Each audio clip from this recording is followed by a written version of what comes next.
Okay, guys, right out of the gate, let's talk about the first mistake that nearly everyone makes. They start with the thought of, what am I in the mood to teach today? I want you to think back to the mall days when we actually walked in stores. Remember how the high rent spots were always on the end caps? That's where the foot traffic already was. They didn't create the traffic, they just intercepted it. And that's exactly the same thing online. Look, we're not here to pray for lightning in a bottle. We're here to stand where lightning already strikes. So, your first job is to choose a category where money already moves. You don't need to be creative.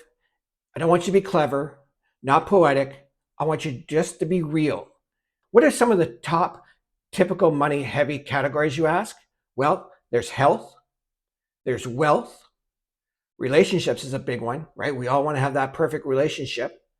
Parenting, right? We want to be the best parents possible for our kids, for our grandkids, and definitely business skills. People want to have the best business skills so they can make the most money at work.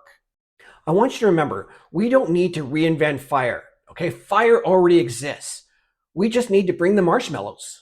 Then we get to narrow it down, right? Broad categories is not enough. Instead of fitness, I want you to start to think men over 40 who want to drop the dad gut without living in the gym.